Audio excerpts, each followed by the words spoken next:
Bien, buenas tardes, ¿cómo están todos? Confírmeme por favor el audio como de costumbre antes de empezar. Se escucha, Inge. Eso es, muchas gracias, Joel. Bueno, a ver, estamos ya terminando el semestre, el curso.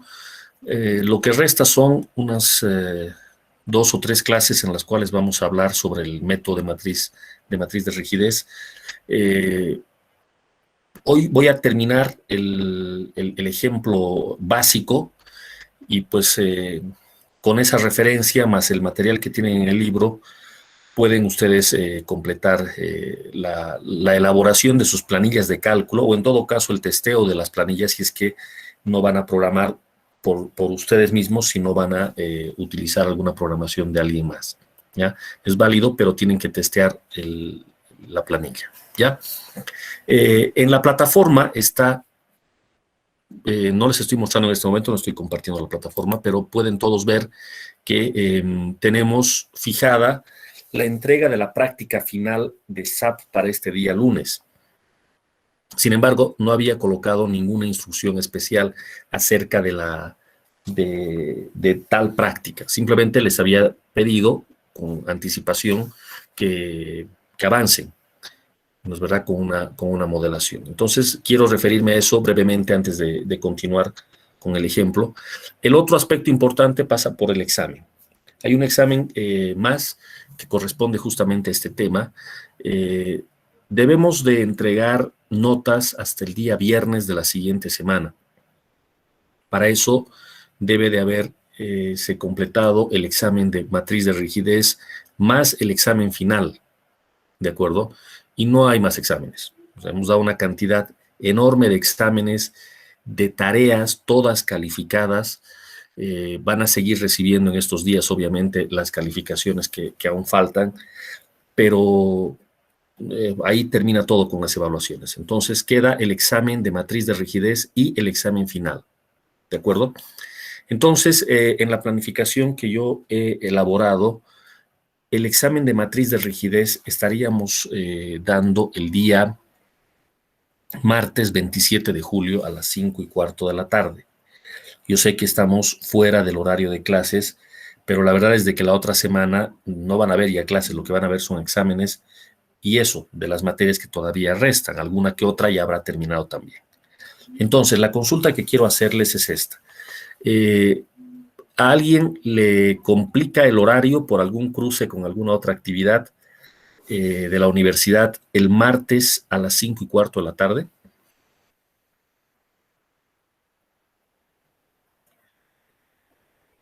Por favor, manifiéstese en este momento.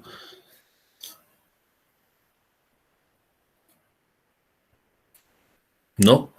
Entonces, voy definiendo esa fecha, por favor, sería este martes a las 5:15 de la tarde nuestra prueba. ¿Ya? Hasta eso nos vamos a encontrar todavía el día de mañana y el día lunes para completar con los ejemplos. Y por lo que manifestó el auxiliar de la materia, también se está reintegrando en este final de curso y seguramente hará una clase de apoyo de esta parte. ¿Ya? Bueno, eso es lo que tendríamos en cuanto al examen de matriz de rigidez. El examen final, yo requiero que sea el día jueves. ¿Ya? Entonces sería examen final jueves 29 de julio. Esto sería en la hora de clases, vale decir, a las 17:15. ¿Quiénes ingresan al examen final? Pues en principio todos, ¿ya? Eh, Incluso quienes ya han aprobado la materia pueden ingresar al examen final. Sin embargo, el requisito sigue siendo el mismo que en los parciales, haber entregado la totalidad de las prácticas, es decir, haber hecho el curso, ¿no? Entonces, de ninguna manera puede aparecer alguien a dar solo el examen final sin haber entregado ningún trabajo o uno que otro trabajo únicamente a lo largo del curso. ¿Ya? Para quienes han entregado todos los trabajos, que prácticamente son todos los que están conectados en este momento, queda habilitado el examen final del día 29 de julio, si lo necesitaran. ¿Ya? esa sería la situación. Por favor, algún comentario en contra, si es que hubiere, antes de que haga pública esta nota.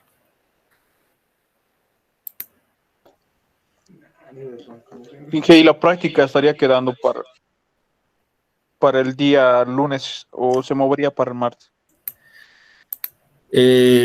Podemos moverlo todavía hasta el martes, Juan Manuel. Podemos moverlo hasta el martes. Aún hay tiempo. La práctica es de SAP únicamente, ¿no? No hay práctica de matriz de rigidez porque prácticamente la tarea de matriz de rigidez la van a ustedes tener que hacer para entrar al examen. O sea, van a tener que testear sus planillas, ¿no? Entonces, sí, podría mover el trabajo de SAP para el martes, Juan Manuel. Así se acaba todo en cuanto a parciales hasta ese día. ¿Ya? ¿Alguna otra sugerencia u observación? Ingeniero, Sí, adelante, Joel. más bien una consulta. Respecto a los exámenes y las prácticas, ¿qué porcentaje de la nota están valiendo las prácticas? Esa era mi duda. Oh, ya, perfecto. Es un 20% de la nota, Joel. Las prácticas están recibiendo ustedes sobre 100, ¿no? Y el criterio ha sido ponderar la puntualidad del trabajo, que esté completo el trabajo según lo que se pedía en cada caso, y si es que había algún fallo en la exactitud, a lo sumo bajaba un poco la puntuación. Eso quiere decir de que en prácticas la mayoría tiene notas entre 90 y 100. Lógicamente, quienes han entregado tarde, no, y hay notas de otro tipo de notas. Esas notas promediadas van a ocupar el 20% de la calificación. ¿De acuerdo? Y los exámenes el restante. ¿Ya? Lamentablemente, la lista consolidada del curso recién nos han hecho llegar hace apenas unos 2 días. Porque, bueno, la universidad ha aceptado el que se den retiros todavía. Y, bueno, hasta eso no han salido las notas también consolidadas de parte mía, ¿no? Pero ya eso yo comenté en algún otro momento. Esa sería la respuesta, Joel, y para todo el curso. ¿Ya? ¿Alguna otra consulta, jóvenes? El calendario es el que me interesa en este momento. Reitero, martes 27 a las 5:15 hacemos el examen de matriz de rigidez y jueves 29 a las 5:15 hacemos el examen final. ¿Ya? En medio de esto va a haber una sesión de revisión de los exámenes, que no se ha hecho todavía. Así es que cualquier observación todavía, antes de que se entreguen las notas definitivas de los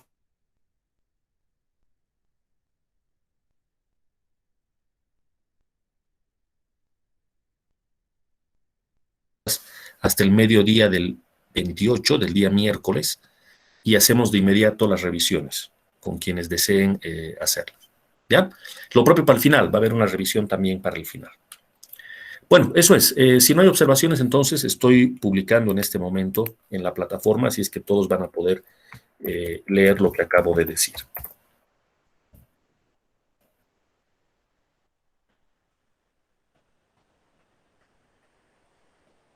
En cuanto a la práctica de SAP, entonces voy a hacer una modificación.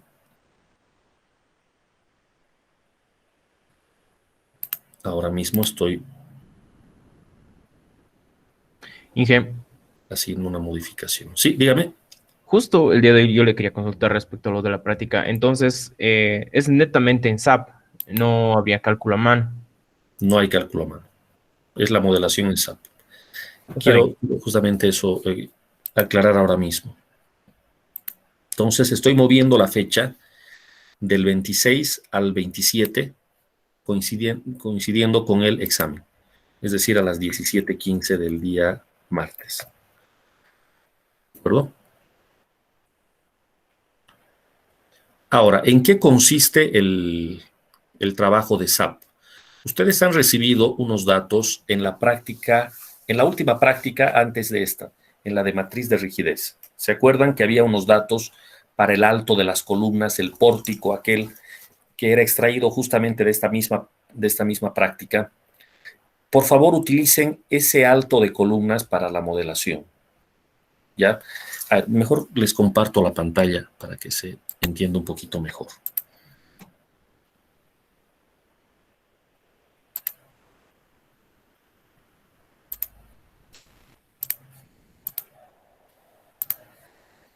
Aquí están los cambios que les estaba mencionando. En cuanto a los exámenes, esto. Y en cuanto a la práctica de SAP, la he puesto al inicio de la plataforma para que todos puedan verla. No trae mayores instrucciones, simplemente están las plantas, que yo ya había publicado esto hace varias semanas, justamente para que puedan ir trabajando. A ver, aguárdenme, va a cargar en unos segundos.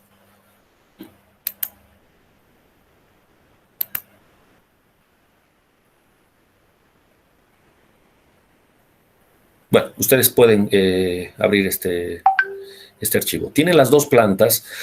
La idea es de que introduzcan el modelo en SAP. Las cargas las hemos trabajado en clase, ¿se acuerdan? Están trabajadas las cargas. Lo que interesa aquí es que puedan modelar la estructura en 3 dimensiones. Este es un pórtico en 3 dimensiones. Entonces voy a ir aclarando esa instrucción acá. Realizar la modelación del pórtico en 3 dimensiones, utilizando SAP.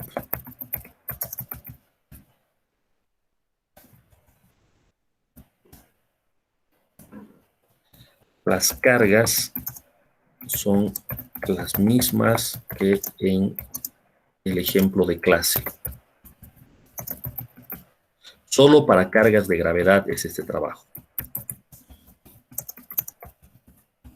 ¿De acuerdo? O sea, no hay carga de viento, tampoco hay carga de sismo. Para eso habrán otras materias en las que podrán analizar con más detalle esa situación. Por ahora es solo gravedad.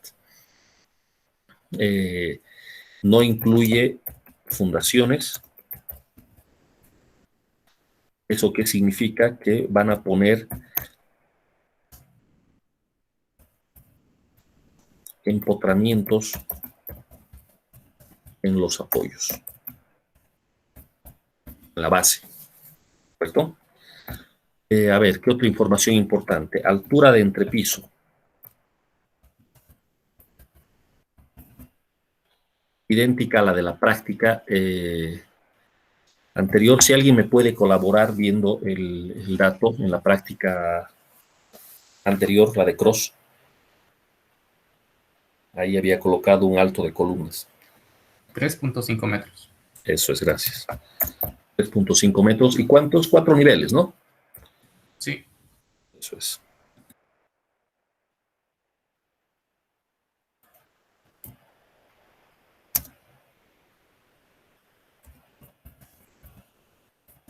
Cuatro niveles, losas, en total.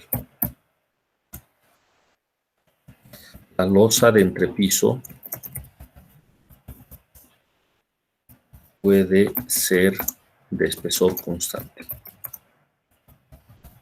Vale decir losa llena. No necesitan colocar sistemas alivianados. Ahora, en la realidad, la mayoría de las losas vienen con viguetas, son losas alivianadas, hoy en día en nuestro medio. Como eso tiene un detalle que yo no he mostrado en la clase, cómo se puede modelar esa situación, entonces no voy a exigir que las losas vengan de esa manera, ¿de acuerdo? Si alguien desea en su modelo colocar losas con viguetas, puede hacerlo, ¿ya? Pero si no, pueden colocar losa de entrepiso maciza únicamente, ¿ya? Bueno, pienso que esos son los datos más importantes. Ahora, ¿qué tiene que tener su reporte? Tiene que tener capturas de pantalla de, vamos a ir poniendo todo lo que tiene que tener. Cargas asignadas, ¿no? 2 kilonewtons metro cuadrado, la carga viva, qué sé yo, 3.1 a la carga muerta adicional, etcétera. Esas cargas tienen que verse en el modelo. Geometría. Secciones. Geometría me estoy refiriendo a que se vea la vista en planta y la vista en elevación, la vista en 3D.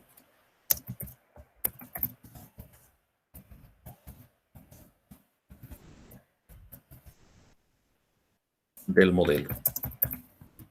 Con cotas. O sea, que se vean las dimensiones, si no, no tiene mucho sentido. ¿Ya? Secciones de vigas, columnas y losa.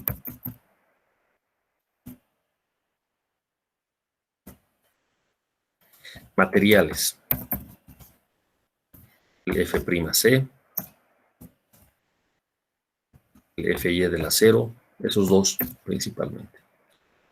Por otro lado, tienen que venir los resultados también en capturas de pantalla de la siguiente manera. Deflexiones, diagramas de esfuerzos, momentos iniciales importantes,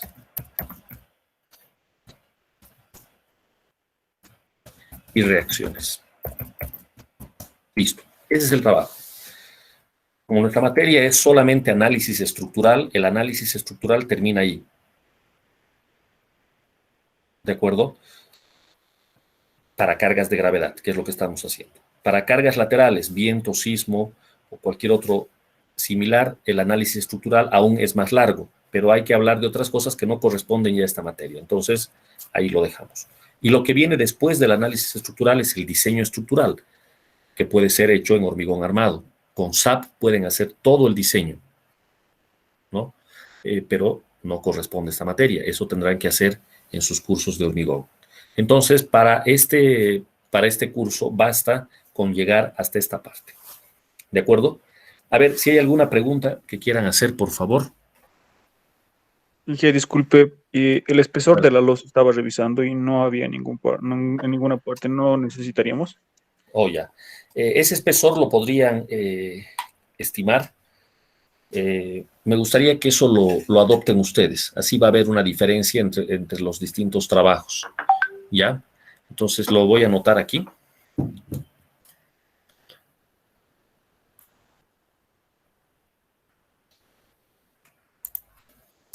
Vamos a poner así. Puede asumir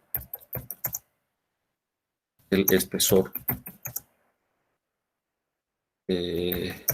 que desee. ¿De acuerdo? 20 centímetros, 25 centímetros, 28 centímetros. Ustedes pueden escoger esto. En la realidad, esos espesores, primero que se predimensiona la losa, pero eso se hace tras haber estudiado el comportamiento de losas en hormigón armado. Entonces, todavía no podríamos hacer eso en este curso. Segundo, que una vez que uno escoge el espesor, lanza la corrida en su modelo y revisa justamente las deflexiones. Entonces, se basa en algún código de diseño, puede ser ACI, la norma boliviana, etcétera, que le dice cuál es el límite de deflexiones. Entonces, chequea sus resultados. Si es que se pasa del desplazamiento máximo permitido, entonces está mal, su espesor tiene que aumentar. Ahora, si le salen desplazamientos demasiado chicos comparado con lo que le permite el código, significa que ha puesto un espesor demasiado grande, entonces ya también está exagerada su sección, tiene que reducir. ¿De acuerdo? Pero eso no les estoy pidiendo en este curso. Ustedes asuman un espesor y simplemente con eso saquen el resultado. ¿Ya? Más observaciones, por favor. Ingeniero, con respecto a la carga, lo ponemos de manera separada, la carga muerta, digamos, a la losa, luego la carga viva, la carga muerta a las vigas, y así, para que se note. En el reporte. Sí, en el reporte. Para que Ya. Claro, sí. ahí ya dejo a criterio de ustedes que se den modos para que se note la captura de pantalla, ¿no? Se note con claridad lo que se está mostrando, ¿no? Incluso se pueden editar las imágenes. Ustedes pueden sacar una captura de pantalla, si es que no se ve bien algún número, pueden rápidamente editar esa imagen, poner el número que está faltando. Dense modos. La idea es de que las capturas realmente ayuden a entender lo que se ha hecho, cómo está modelado, y no sean simplemente unas figuras un poco confusas, con flechas sobrepuestas, números que se sobreponen y que no se notaría nada, ¿no? Eso ustedes ya pueden ver al momento de hacer el reporte. ¿Más observaciones, jóvenes? Hice una pregunta, ya más en el gráfico, hay lugares donde deberían haber columnas y usted creo que nos mencionó que a veces se ponen columnas, pero en la gráfica, bueno, la que nos diera el arquitecto, no aparecen las columnas. En ese caso, ¿tendríamos que ponerla o lo dejamos sin columna? Ya, pero a ver, vamos a ver si puedo abrir esto ahora.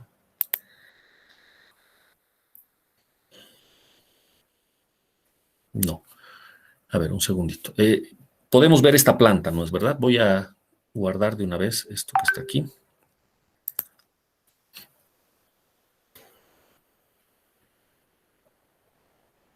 Ah, aquí está. Siempre estuvo ahí.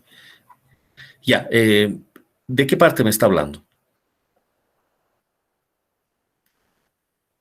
Digamos, de la que está por debajo de la sección B, la primera columna por debajo de la sección B, donde aparece esa línea de la sección B, la primera que está por debajo.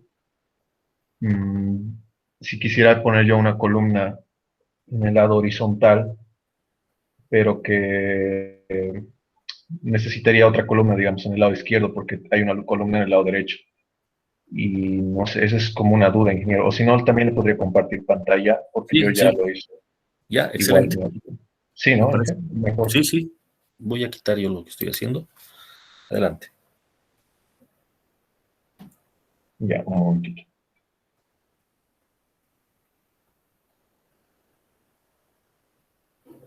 ¿Se puede ver, ingeniero?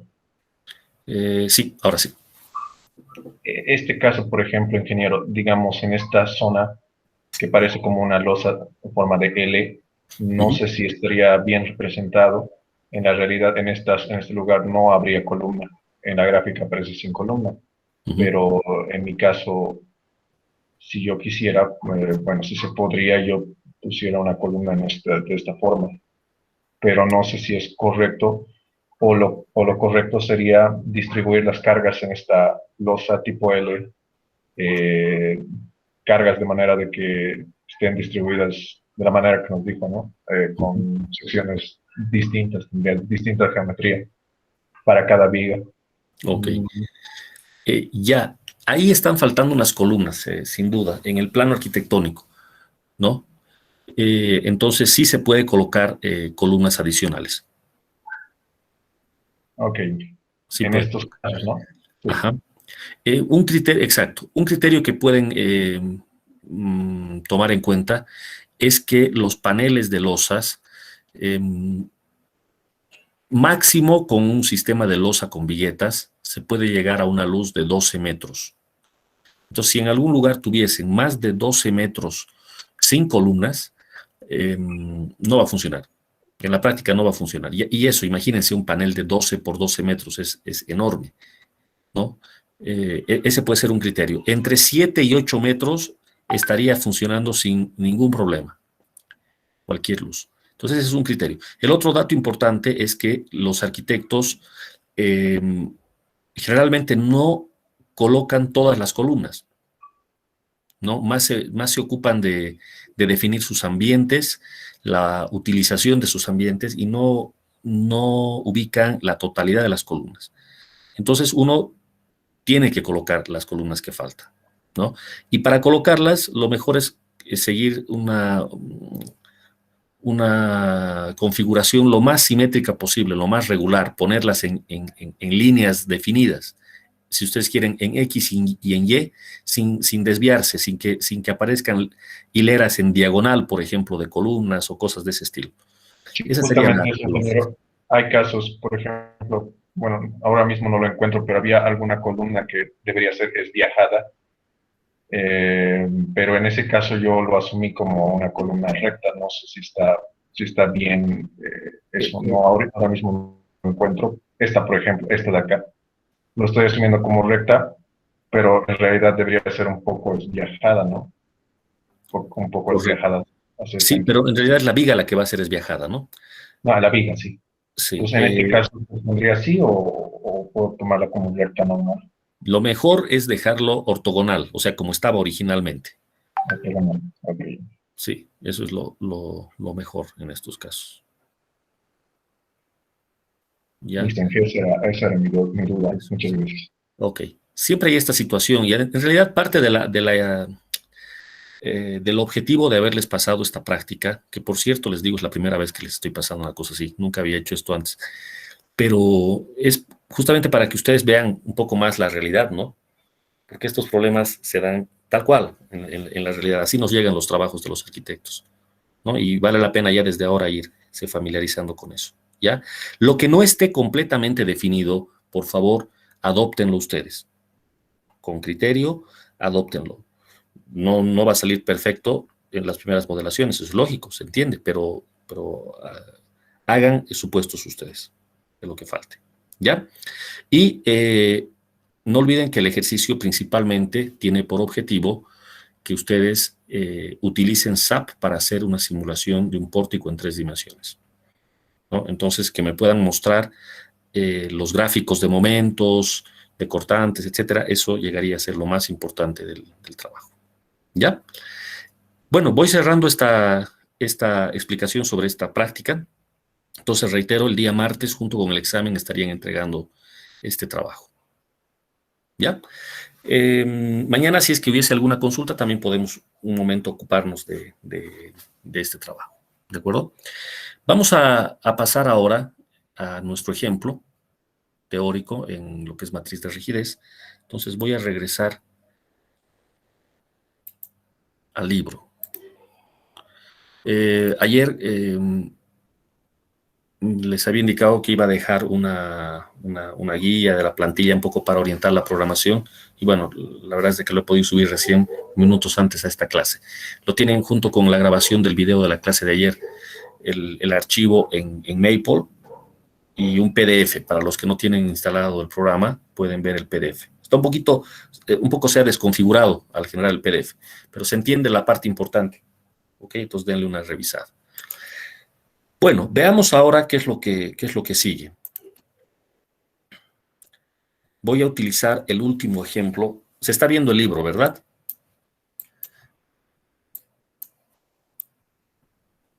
¿Alguien me puede confirmar, por favor? Sí, sí, Sí, se ve. ingeniero. Eso es, genial. Entonces, ¿se acuerdan? En este ejemplo estábamos viendo una cercha de más de 2 elementos. La primera era muy chiquita. Aquí está. Y uno puede aplicar las ecuaciones del método matricial a una cercha de 2 barras, de 10, de 20, no importa el número, se aplica exactamente igual. ¿Qué es lo que tiene que hacer? Tiene que calcular los cosenos directores para cada barra y luego tiene que introducir en la ecuación general del método para cada barra, la matriz de rigidez de cada barra. Una vez tiene esas matrices de rigidez, que en este caso son, vamos a contar, 4, 5, 6, 6 barras, por lo tanto son 6 matrices de rigidez. Cada barra tiene su propio nodo de inicio y nodo final, que nosotros escogemos arbitrariamente cuál es cuál, ¿no es verdad? En cuanto definimos cuál es el nodo inicial y cuál es el final, ya está definido el sistema de ejes locales. No tiene por qué depender el resultado de esa elección. Uno escoge como guste, al final le va a dar el mismo resultado a todo el mundo. Lo importante es que cuando define cuál es su nodo inicial y su nodo final, queda definido también los grados de libertad. Por ejemplo, para esta barra inclinada, la número 2, los grados de libertad llegarían en este orden. 1, 2, 7, 8. Así debería ser, ¿no es verdad? Siempre en X, en Y después. del cercano y luego X y Y del lejano o del inicial y el final.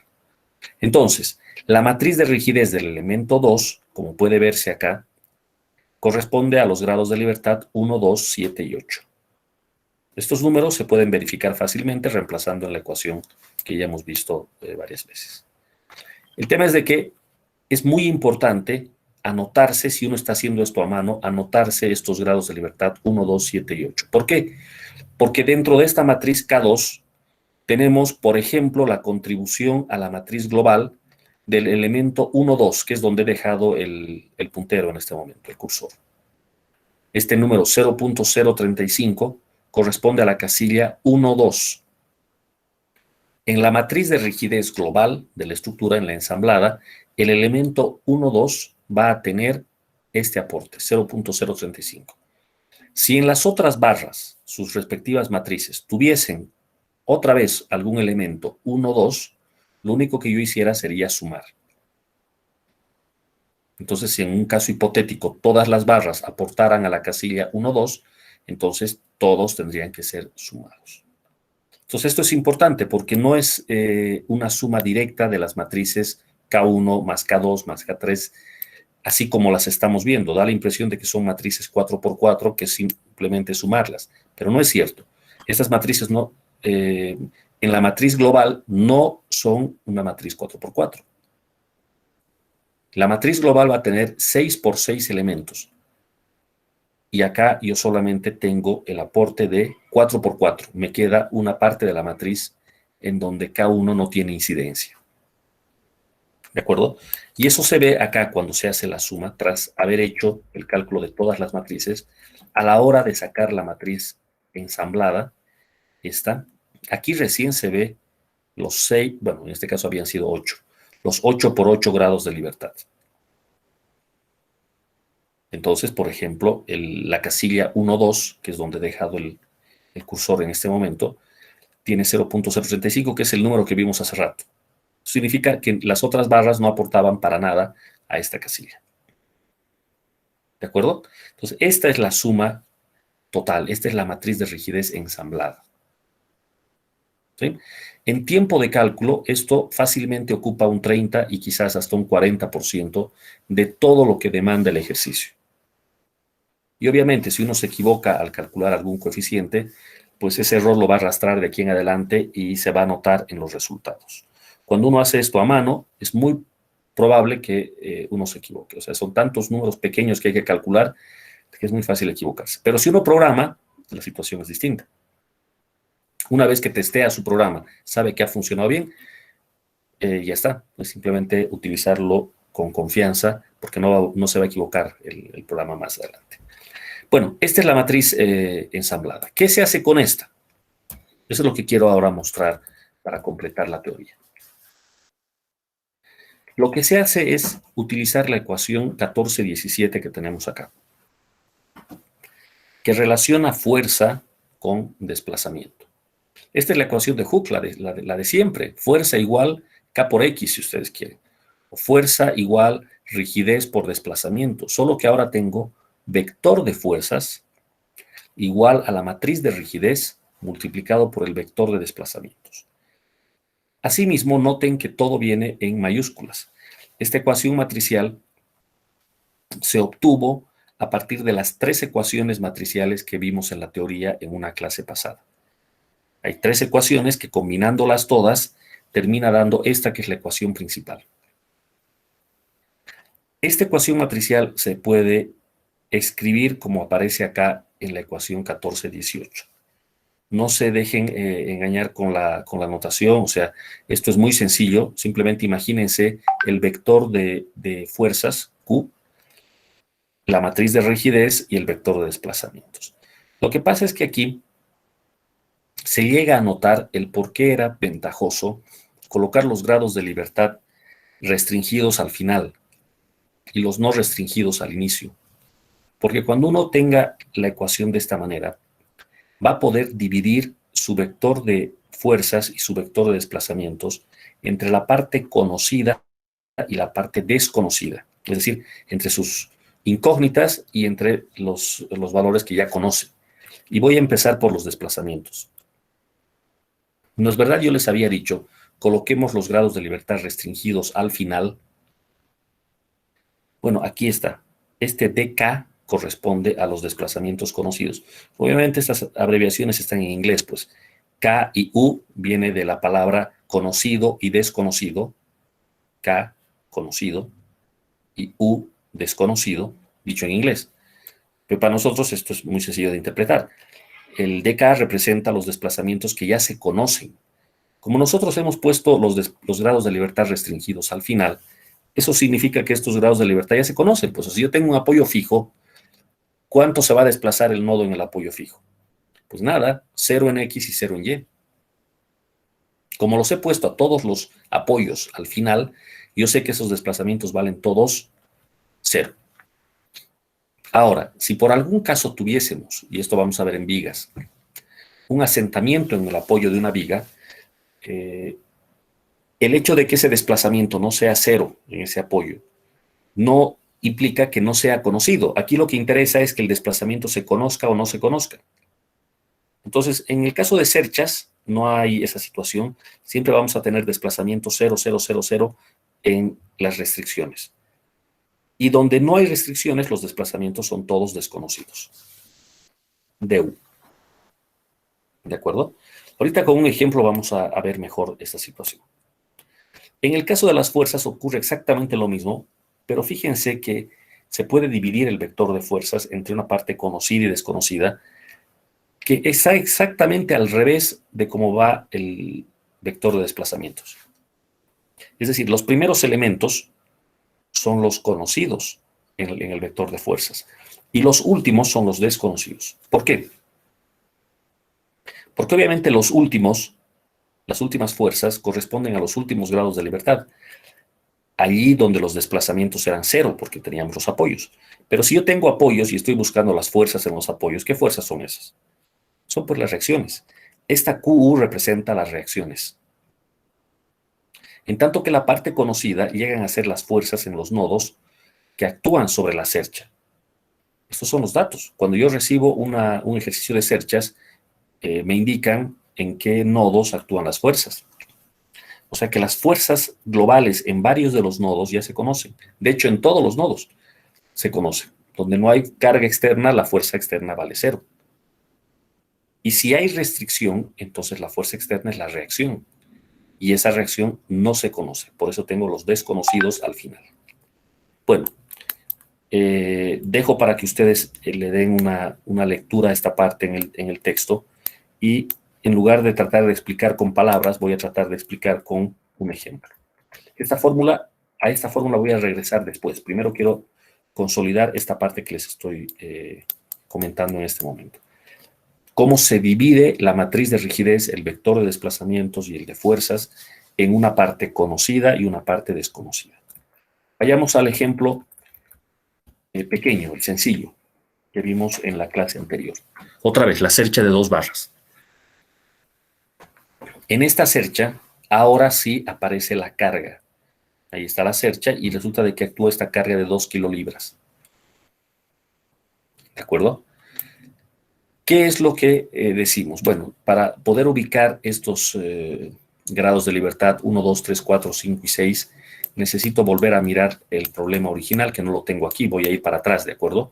Al lugar en donde estaban los grados de libertad. Vamos para atrás. Y están acá. Acá en el lado derecho. Entonces, en el nodo libre, 1, 2, luego 3, 4 y 5, 6. ¿De acuerdo? Entonces, ¿cuáles son los desplazamientos que yo no conozco? Son el D1 y el D2. ¿Y cuáles son los que sí conozco? D3, 4, 5 y 6 valen 0. Toditos esos valen 0.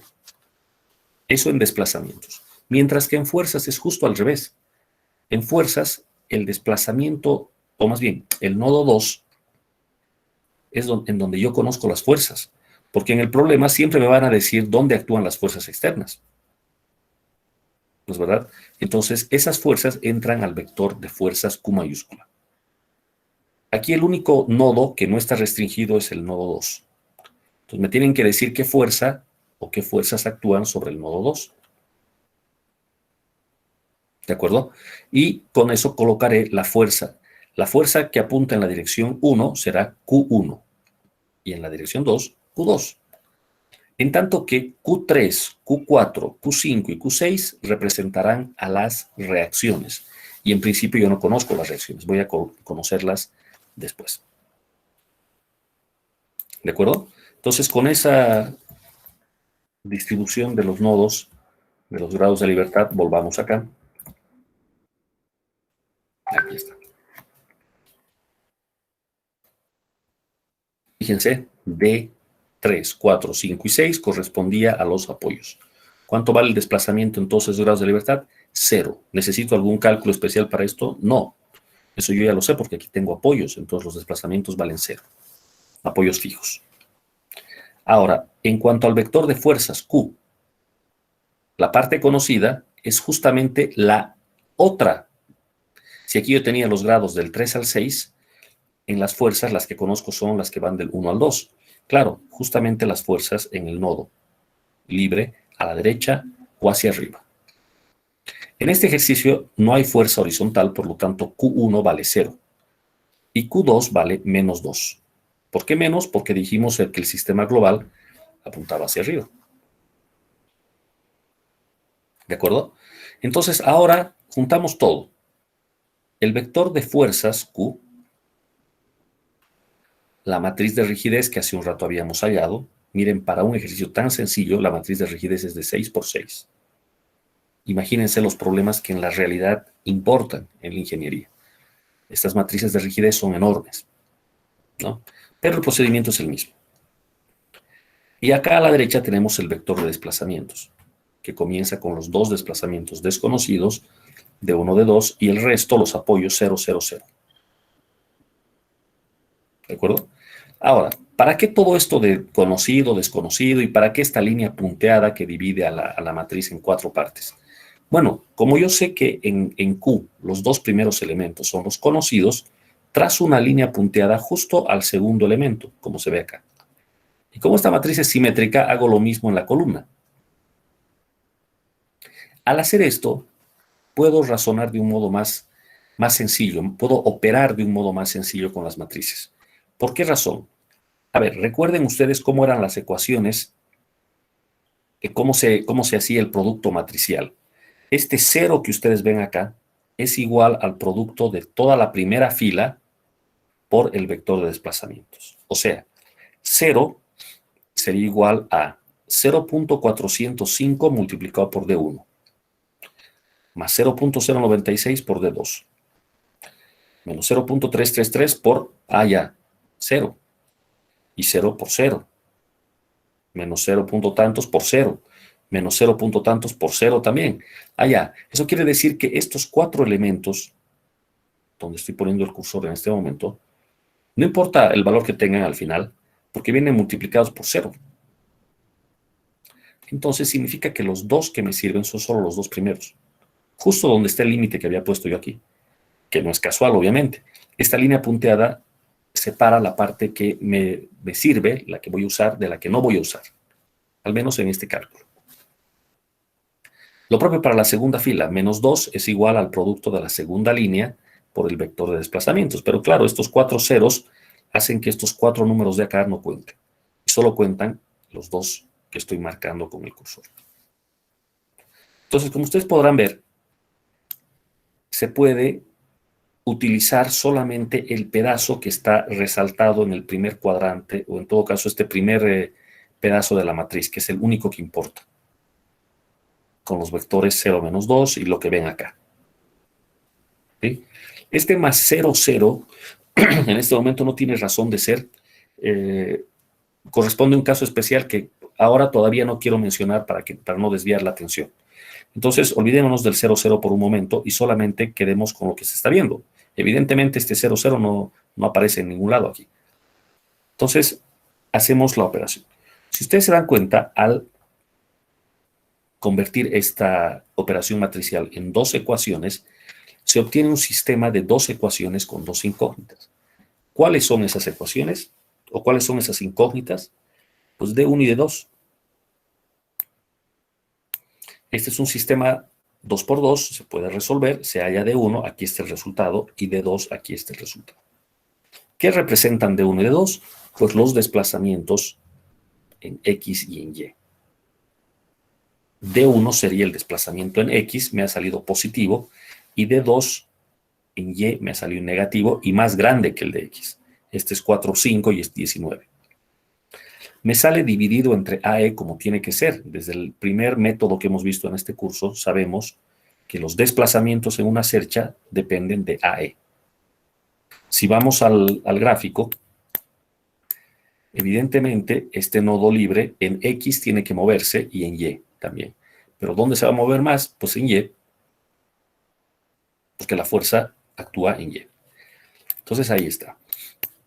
El signo positivo de D1 implica que el desplazamiento de este nodo es a la derecha, lo cual es lógico, ¿no?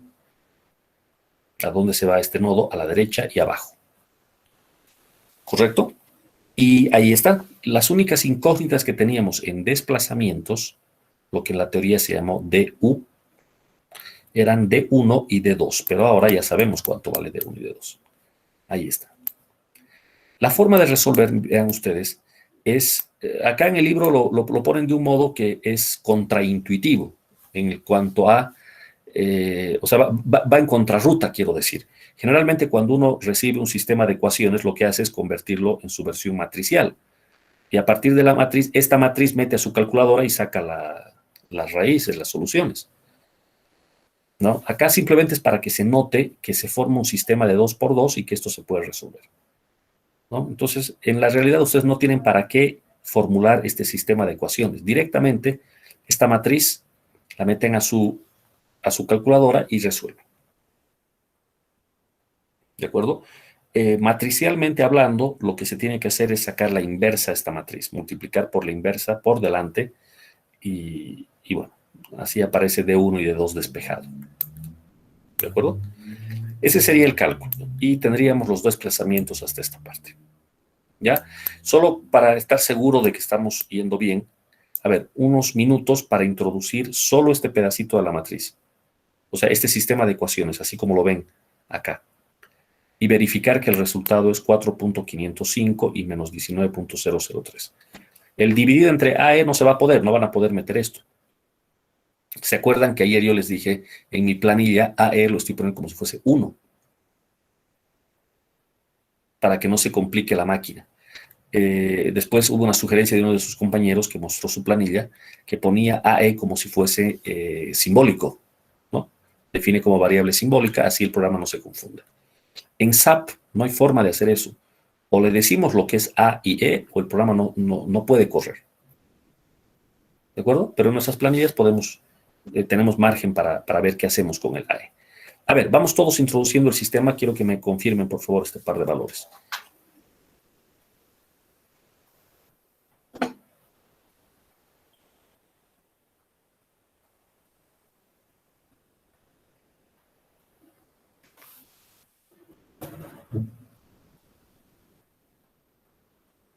¿Alguna pregunta y hasta esta parte? ¿Se entiende?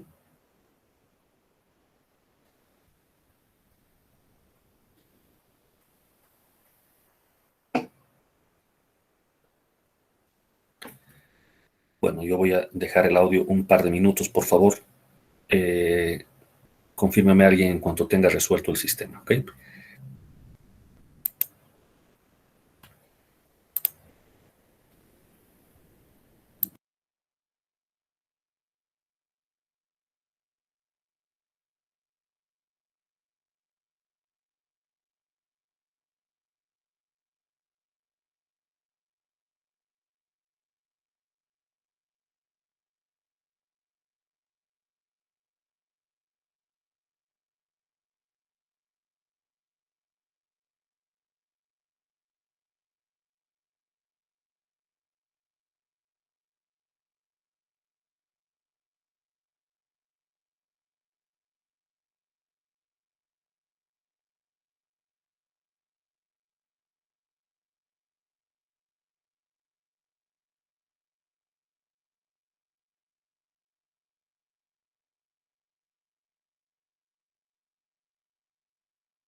Sí sale esos resultados.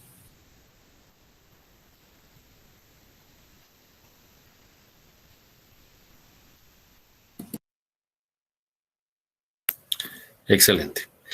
Bien, entonces vamos a proseguir desde esta parte.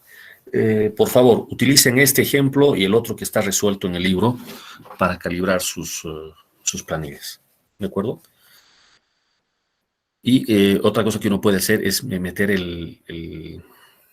la estructura en SAP, ¿no? Y contrastar con su planilla. ¿Ya? Bueno, entonces, el procedimiento hasta aquí, vean que es sencillo. Más es el trabajo que uno tarda, que se toma en hallar la matriz de rigidez como tal, y luego ya empieza a sacarle el rédito a esto.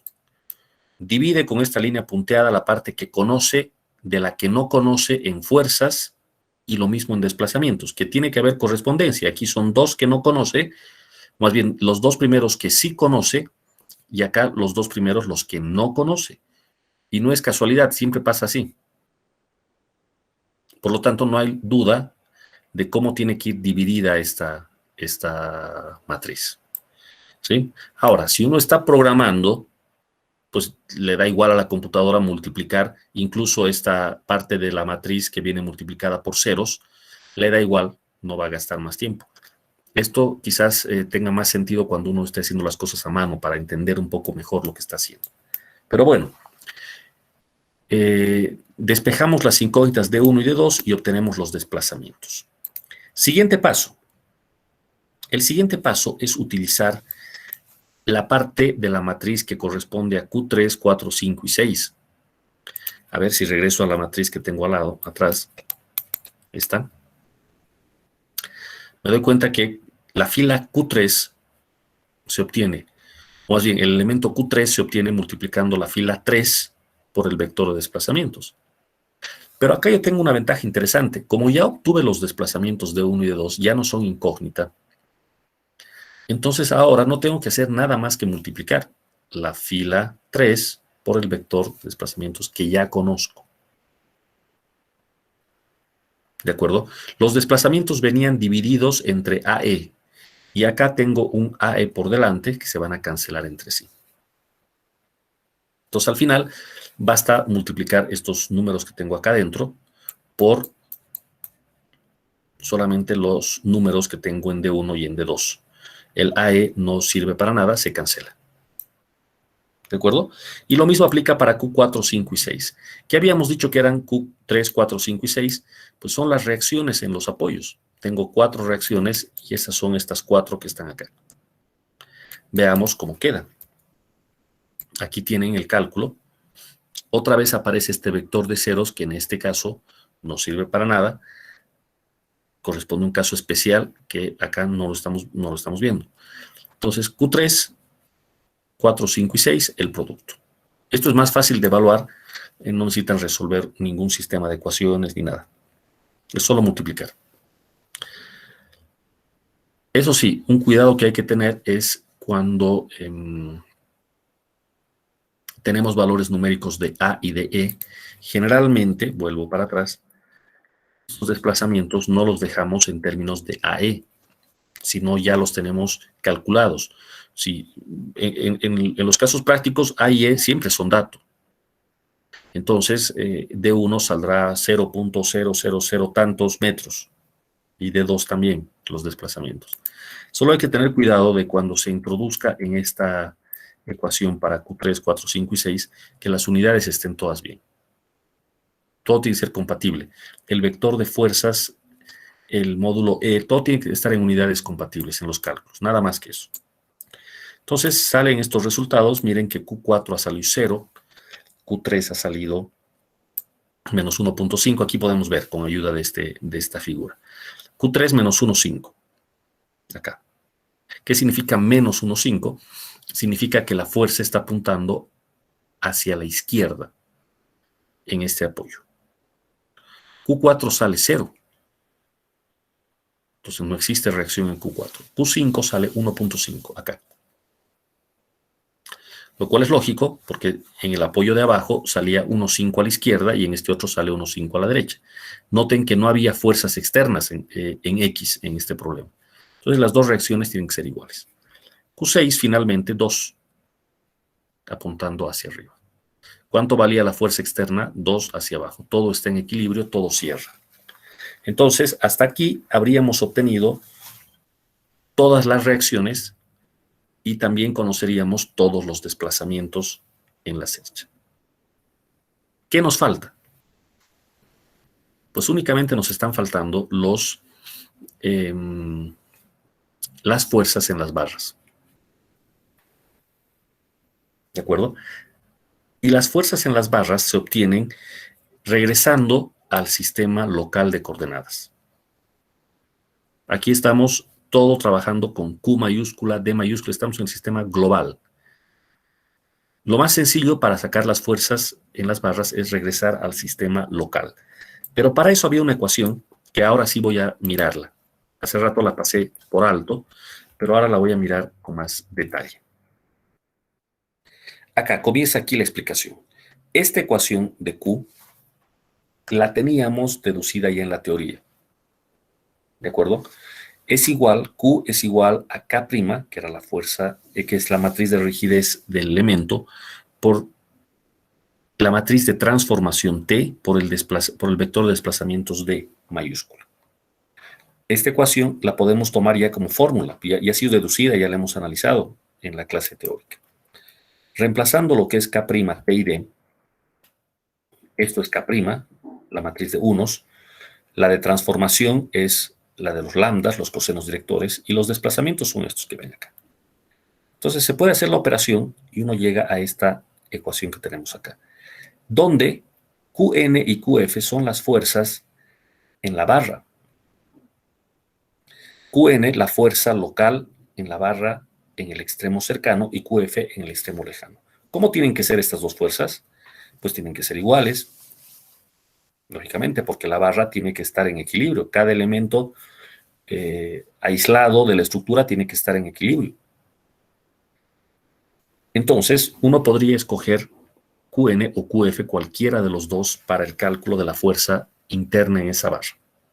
Los dos me dan el mismo resultado, solo que uno me da con signo positivo y el otro con negativo, porque yo había dicho que el sentido positivo correspondía al eje local. ¿De acuerdo? Por esta razón, conviene de entre estos dos escoger a Qf. ¿Por qué razón? Cuando escojo a Qf, si al evaluar, todo ya van a ser números aquí, valores conocidos, numéricos. Si al reemplazar estos valores, Qf me sale positivo, significa que esta fuerza, esta barra está en tracción. Y si al reemplazar me sale negativo, significa que esta fuerza, esta barra está en compresión. Los signos y este análisis que acabo de hacer con Qn dan exactamente al revés. Pero es más natural para nosotros cuando decimos tracción, casi siempre asociamos tracción con positivo. Entonces Qf cumple con eso. Por eso es que escogemos a Qf y como que hay consenso en esto. Entonces, la regla que ustedes tenían que memorizar es: aplican esta ecuación para todas las barras. Ustedes ya conocen los cosenos directores de cada barra. Para cada barra, lambda x, lambda y, ya lo tienen calculado. A, E y L también ya conocen. Y los desplazamientos en el nodo cercano y en el nodo lejano de la barra ahora ya son conocidos, porque ya tenemos todos los desplazamientos. Siempre en orden. El primer desplazamiento es para el cercano en X, el siguiente cercano en Y. Luego lejano en X y luego lejano en Y. Todo esto ya se conoce, es solamente reemplazar. ¿De acuerdo? Y el signo, si sale positivo es tracción y si sale negativo es compresión. Esto lo tenemos hecho acá y con esto concluye nuestro ejercicio. Para la barra 1, ahí está la fórmula que hace un momento estábamos recordando. Solamente es recordar que la barra 1 tiene grados de libertad 1, 2, 3, 4. Pues aquí está justamente 1, 2, 3, 4, 1, 2, 3, 4. Los desplazamientos, que es lo que viene en este vector, los coloco como D1, D2, D3 y D4. D1 y D2 he calculado. D3 y D4 yo ya sabía que valían 0. Entonces pongo eso. ¿De acuerdo? Reemplazo y en este ejercicio da Q1 menos 1.5. ¿Qué significa ese signo? Pues simplemente que estamos en compresión. La barra 1 está en compresión. Veamos si físicamente tiene sentido. Pues claro que sí. Este nodo se desplaza a la derecha y hacia abajo por la carga. Con lo cual, la barra 1 va a estar sometida a compresión. Entonces, tiene mucho sentido que el Q en la barra 1, Q minúscula 1, haya dado negativo. En tanto que Q minúscula 2, aplico la misma fórmula, solo que cambian los grados de libertad. Para la barra 2, empiezo con 1, 2 y luego 5, 6. 1, 2, 5, 6. Reemplazo todos los datos y ahora me da 2.5 positivo. ¿De acuerdo? Lo cual significa que la barra inclinada, la barra 2, está en tracción a 2.5 kilolibras. Una vez conocidas estas fuerzas, uno puede hacer un chequeo de que está saliendo todo bien, puede sumar fuerzas en algún nodo y obviamente le tiene que dar 0. Eso ya lo pueden hacer ustedes por cuenta propia. Si quieren, incluso en su programa, implementan eso para mayor seguridad.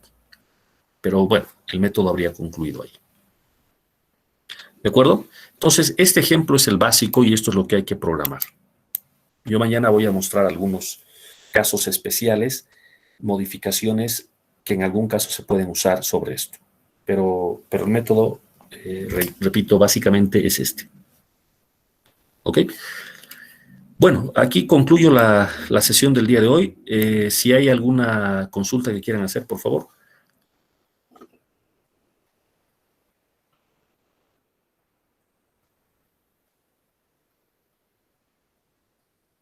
Todo bien, Inge. Todo bien. Listo, jóvenes. Eso es todo entonces. Buenas noches. Mañana a la misma hora nos conectamos.